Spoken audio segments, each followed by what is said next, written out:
Sorry, I forgot to change the stream information. So I had to do that real quick. To make sure everything worked out well. Oh, and there's some barn swallows flying around the building this morning. Good morning to you guys.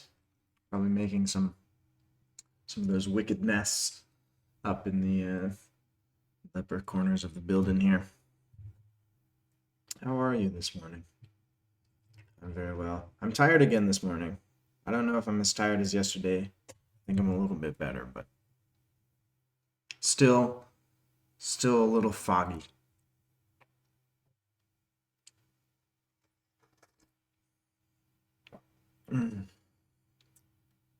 It's good tea. Good tea.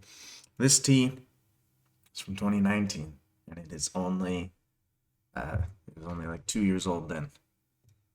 And if you want to take a peek at it, look at it here. If you're watching, yeah, that's tea.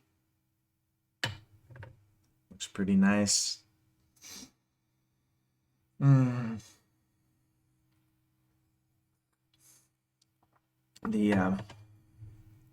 The weather in these parts is pretty cold. It's like a high of 50 and a low of 20. So in the night it gets really cold. And most of the day it's in the 30s and 40s, and just in the afternoon it'll get up to the 50s.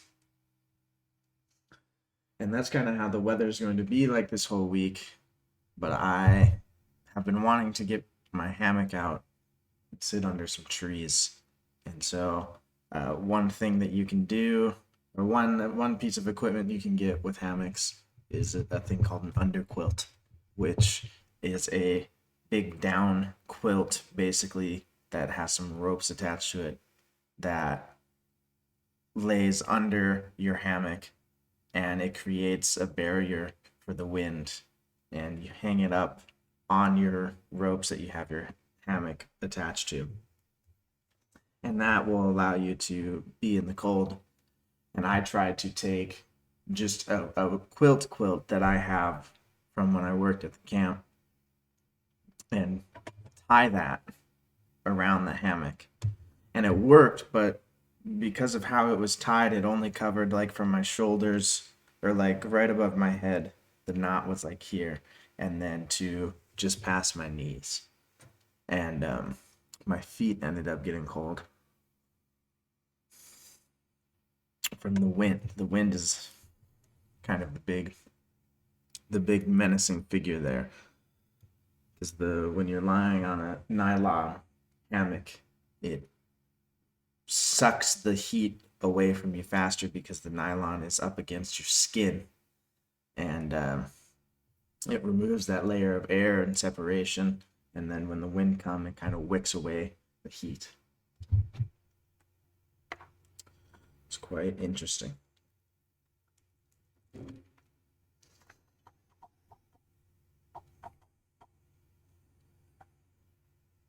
But we are just getting into this tea session, so you can get whatever you like to drink in the morning. Get comfy, get relaxed. Maybe if you're driving,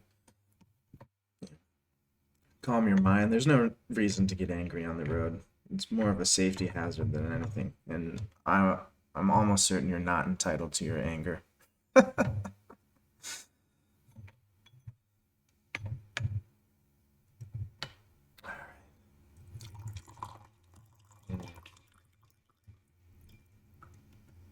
Good stuff. So today, I thought I might not come with anything that I wanted to talk about. That I may start this tea session like I start my morning tea sessions when I'm not recording. And that is to say that just to drink tea, then because this process, a big part of it is listening. A big part of it is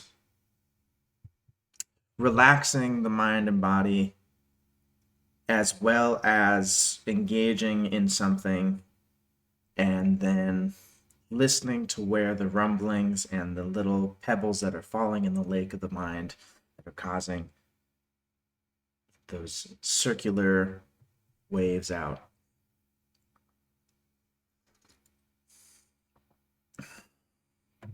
And so when you come with something that you want to talk about, it kind of defeats that openness and that ability to be receiving, because there is a specific goal, there is a thing to do.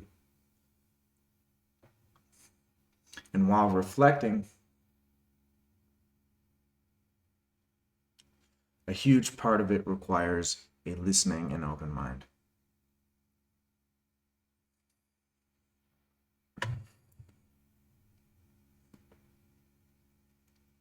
And what's coming to me right now is a bunch of thoughts that I am not feeling it today. That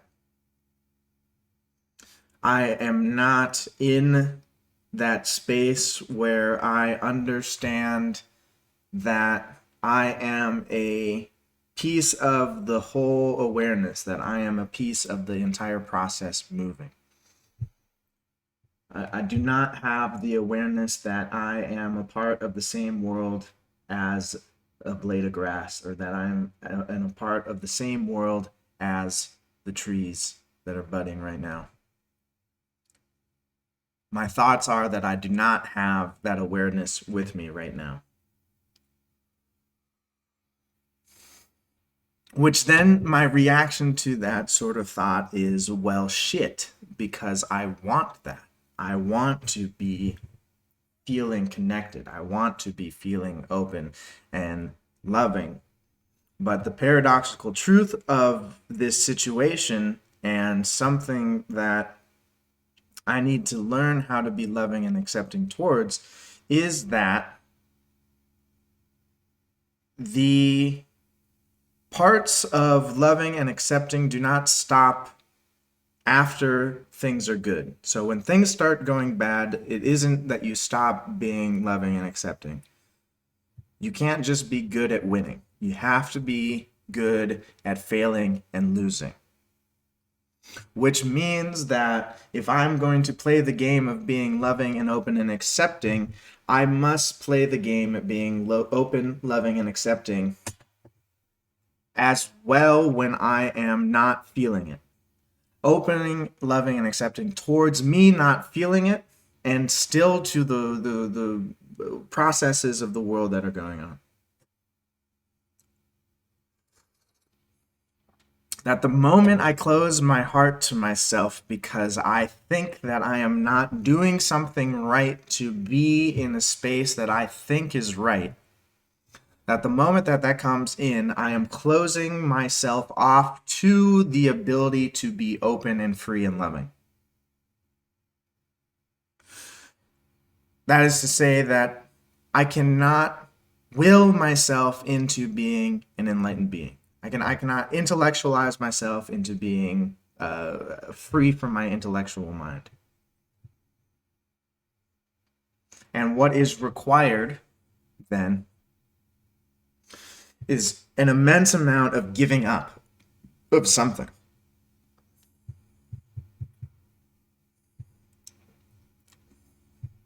But giving up becomes hard when you can't tell the difference between denial and giving up. When I can see something that I think is wrong, and I know that I need to be accepting of it to move into that space, there is a huge difference from just intellectually saying, okay, I'll take it. Yes, that's fine. Actually, no, that's good. And the experience actually of accepting it. There is a huge space of difference. I'm gonna pour myself another cup of tea.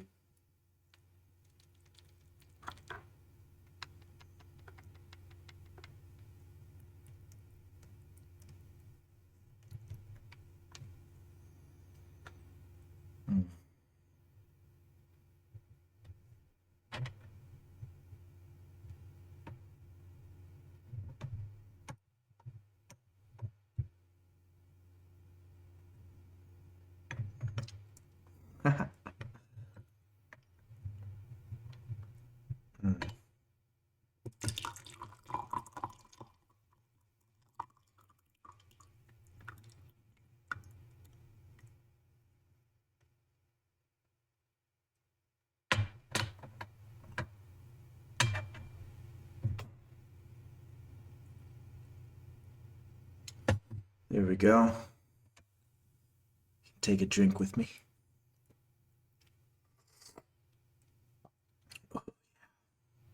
It's good stuff. Real good stuff. So here I am, as a young man who's woken up in the morning, who feels slightly agitated because of a tiredness, a tired feeling.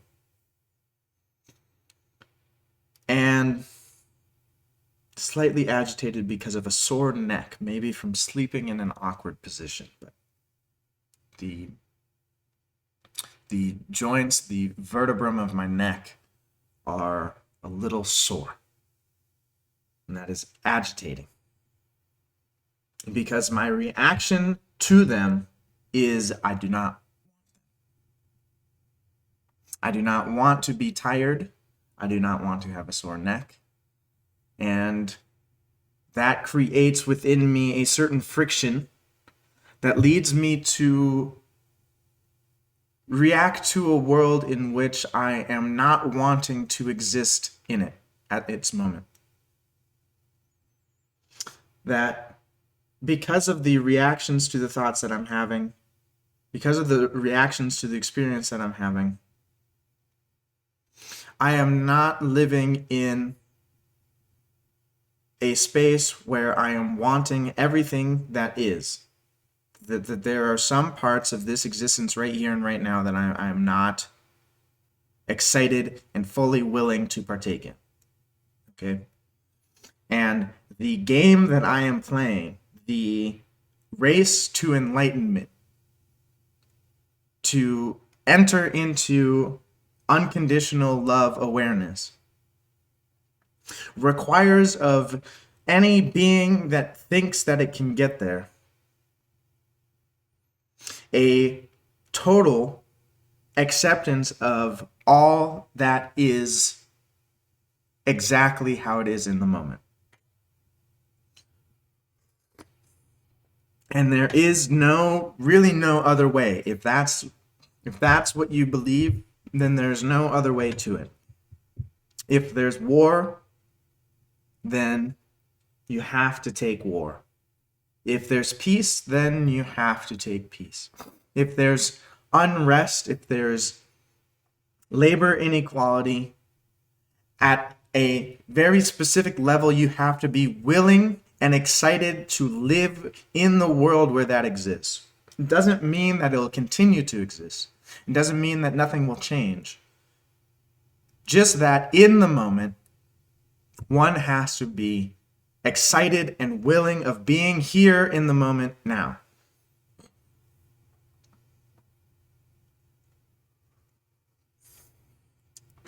And so, a lot of people talk about being present. I want to be more present in my life. I want to be more present in my children's life. I want to be more present in general. The requirement for being present is a willingness to be where you are in the moment. Presence is seen kind of as this spiritual state of being that you get to through practice, or a spiritual state of being that requires a certain temperament, a certain mind. But what it simply requires isn't a long history of meditation where you no longer think anymore, so now you're present. And it doesn't require having a certain specific personality where you're so type B that you have no worries or thoughts. It is giving up so much You're wanting in the world so that you are excited and willing to be in that present moment. I don't think I need to restate myself again on that one.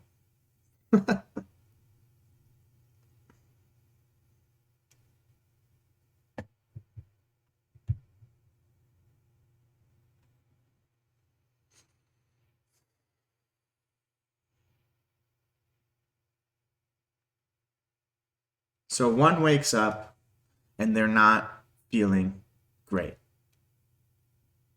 And so what's the hippie spiritual dude answer? It is be excited and willing to be not great. Be excited and willing to be unhealthy. Be excited and willing to become feeble of mind. Be excited and willing to be wrong. Anything that is possible, anything that the world gives you, any moment that comes by, be excited and willing to be a part of it. And that is all that is required of you. And that takes literally no effort at all. It takes negative effort. It takes giving up.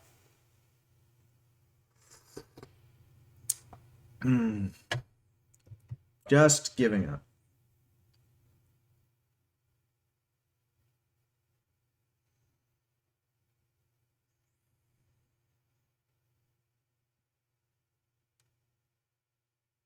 And so there's this idea of sitting with God, sitting with the process of what is going on. And this process has been going. It's literally just doing itself continually. It has been forever, and it will go on forever. And it's simply just continuing. It's simply just doing what it is. There may be a natural disaster, and that natural disaster comes in and ravages the land. But then it continues. All it does is continue, and it's just waiting for any mind of a being that is trying to think itself into a way that it could be better to just give up and be there with it.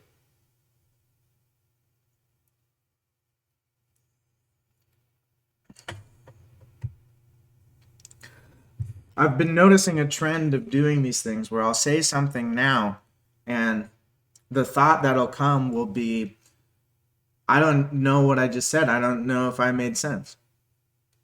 But then I listen back to it and I'm like, okay, yeah, no, actually that is pretty darn good.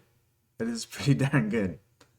Yesterday I was listening to the one that I did and I was like, man, I'm really my biggest fan. I do enjoy being within this being and being a part of the process that whatever this guy is going through. It's a lot of fun. It may be ungraspable and unknowable, but regardless, it's warm, it's sweet, it's loving, and it's fun. So that's something that I notice. More tea for me.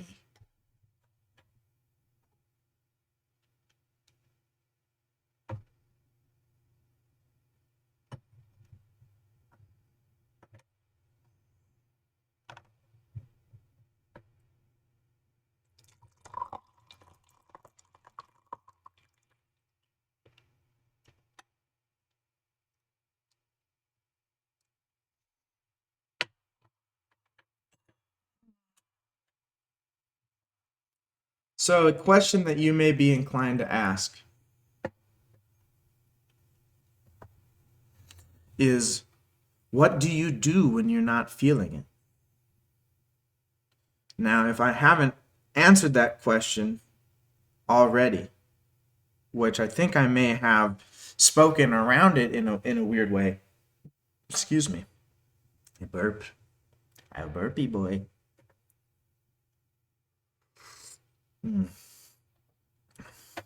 What to do when you're not feeling it?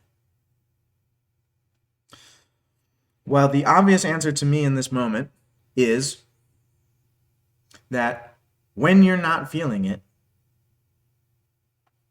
just be not feeling it. Now, if that doesn't make sense, it's hard for me to find a topic off the top of my head, but let's say you wake up in the morning and you are a retail worker and you work at a department store. And you're not feeling it in the morning. There are a feeling of not feeling it, okay? And that is like the head of a train, the caboose of a train that is pulling, and then there's all these reactions to it that come after, and these are like little boxcars that come on the train.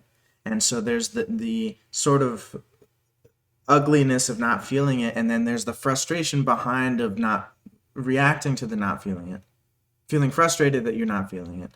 And then behind that is a sort of shame and guilt of there isn't a reason necessarily that you shouldn't be feeling it.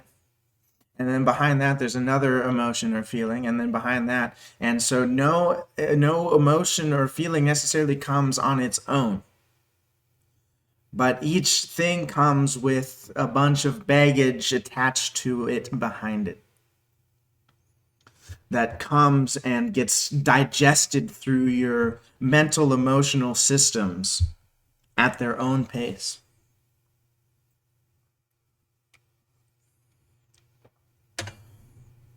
And so I would say that there is a point that you can get to where if you are accepting and open enough that your boxcar comes, your caboose comes that is not feeling it, and there is no attachment, no baggage behind it. There isn't the frustration. There isn't the guilt and the shame. There isn't any other sort of auxiliary emotional reaction to it. There is simply the existence and the experience of not feeling it in that moment. And then also, this is something that I feel like I've brought up about meditation before, not in this, but I know before in my life that in this boxcar situation, when you're more aware and when your mind is more open, these sorts of boxcars move a lot faster and they get digested a lot quicker. So you may have been not feeling it for a day, and then there's the frustration for a couple hours, and then there's the shame and guilt for a little bit, and then the next thing for a little bit, until finally everything is like passed through. And so they have their certain amount of time that they exist, and they're taking the full mental space of your mental and emotional system, and that you are not feeling it. That is the entirety of your being for a while that is being processed. You become not feeling it. Through meditative practices and a quieting of mind and a mindful awareness, the boxcar's right and prerogative to stay within your mental and emotional matrix is reduced by however much it is. Honestly, I can't necessarily tell you. For me, it's reduced by it's mere seconds. It's mere seconds of anger that come. And if there is shame and guilt behind that anger, then that comes for a split second. And if there is frustration about shame and guilt about that anger, then that comes for a split second. And so no longer do I, in a mindful space, no longer do I have large, long-term emotional episodes. Excuse me again. Emotional episodes where I am taken into anger to be angry, to become an angry person for any period of time. That now, even this feeling of not feeling it is felt with a sort of distance and non-attachment, sort of an impersonality to it. That there is the feeling of not being there. That it simply is within itself a feeling. And then there's thought reaction to it, but in its base form, it is just an experience. And I can continue on through the experience and through an awareness, through a loving and mindful awareness, and be accepting of it. And in that case, it doesn't monopolize my emotional and mental state. Or I can react to it because it is not what I desire. And the moment that I start to react to it because it is not my desire, that is the moment that it becomes the baron of my estate of emotional and mental awareness. That these feelings that come through are allowed to pass as peacefully as we are allowed to let them come and go. But the moment that we become reactionary to our own existence is the moment that we allow these sorts of experiences to monopolize our being, to where we become an angry person, to where we become a being that is a certain way. It is all based around this sort of reactionary relationship. And this tea is really damn good.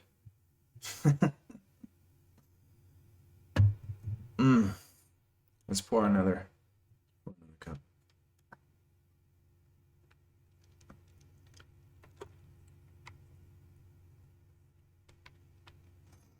And because it's very exciting to do practices, to do meditative practices, it's fun, it's nice.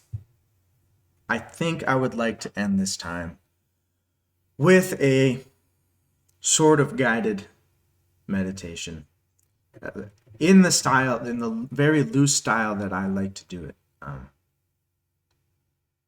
And this will be a body scan comboed with a breathing exercise that sometimes I do while I poop, and it's as short as a couple minutes, and sometimes I do for hours on end. Okay? And so again, it'll be silence, but it won't be quiet. And if you're driving, don't do this practice. It requires the focus of your awareness. And your focus of your awareness should be on the road and the safety of yourself and your fellow beings. So I invite you to get in a comfortable position. Meditation teachers say with a straight back, laying down or sitting up. I don't necessarily care. I've done this, like I said, I've done this while pooping. I've done this in any position. It's really nice laying down. I'll just give you another couple seconds to get ready. Maybe get a cushion under your head. Let's get started. So, I'm going to invite you to allow your body to breathe.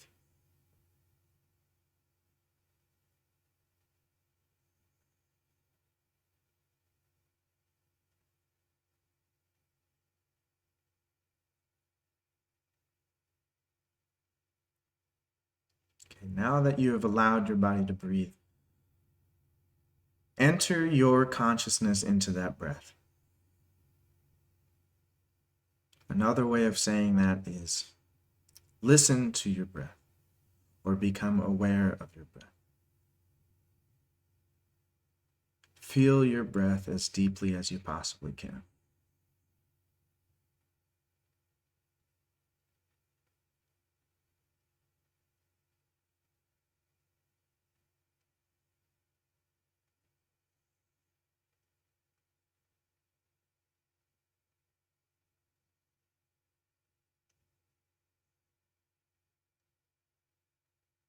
Okay, for the next couple breaths, I'm going to invite you to note the quality of your breath.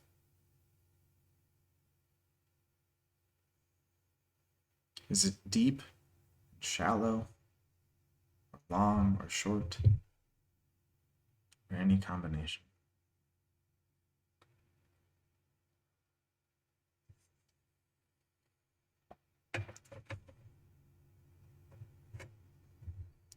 If you find yourself controlling your breath in any way, you can do a reset breath where you take a big inhale and relax. And you can do that anytime that you feel yourself controlling your breath. The whole awareness of this is allowing your body to breathe itself. Your body is breathing on its own, and you don't need to do anything about it.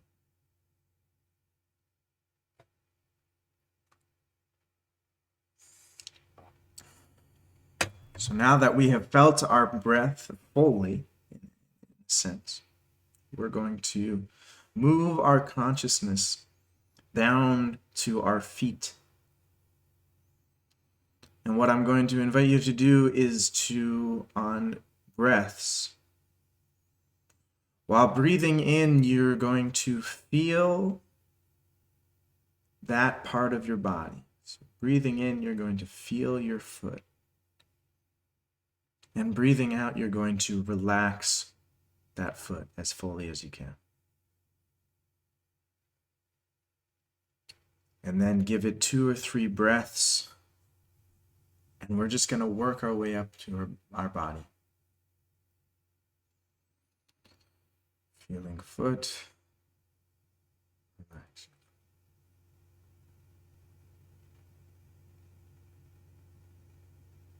Now we're going to move up to our calves.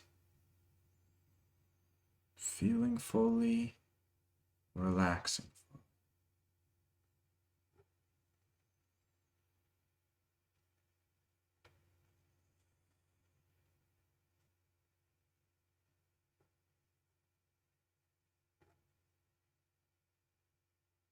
After the calves, we move up to the thighs.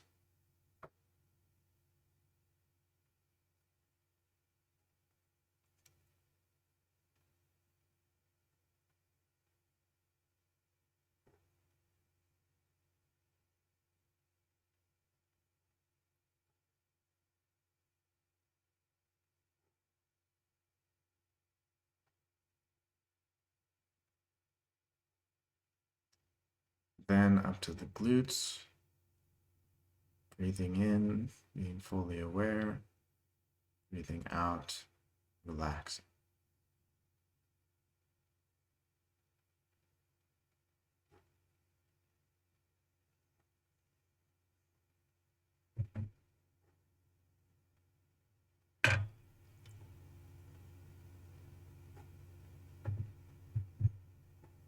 After the glutes, move up to the lower back.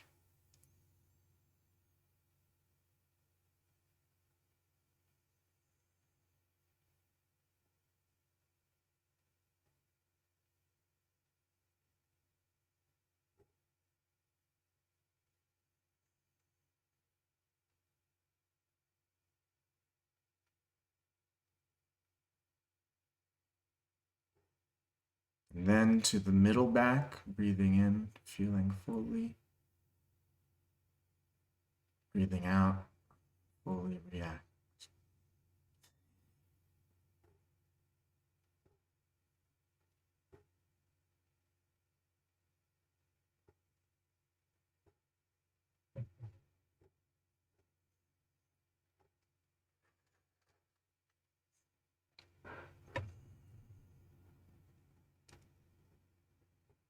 After the middle back, we're going to go to gut, stomach, all the way up to the diaphragm.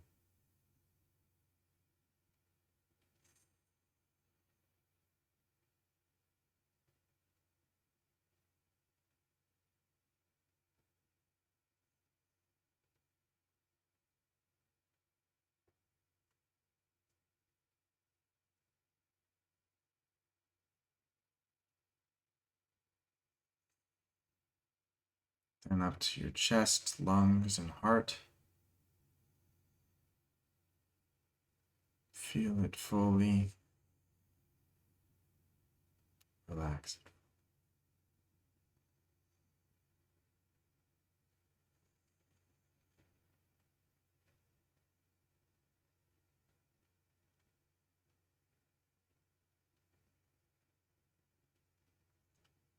Into your upper back and shoulders.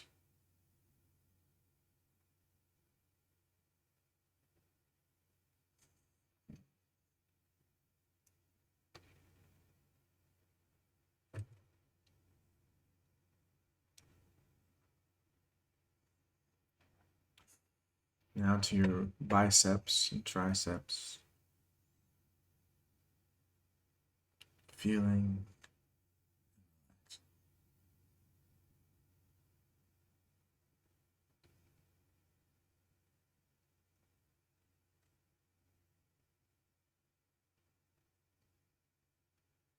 Next to your forearms.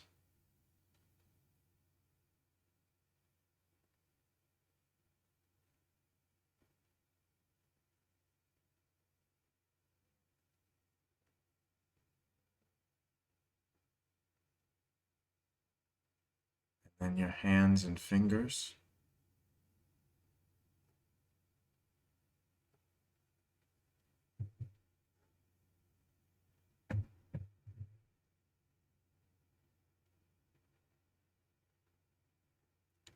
And then up to your neck. Big jump. Feeling fully in, fully relaxing out.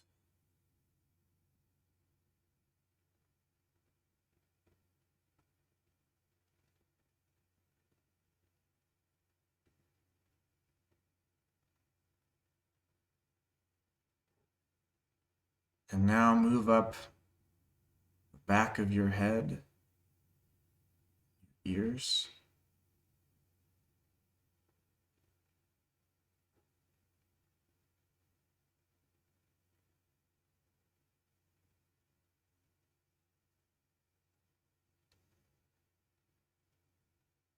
And then the face and the front of the head.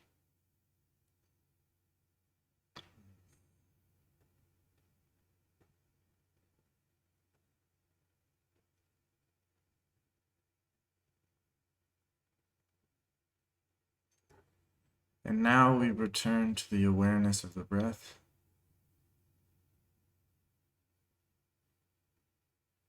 And we'll sit here for as long as you want. I'm going to stop the stream, but here's where the meditation starts technically. So sit here for as long as you will. Peace.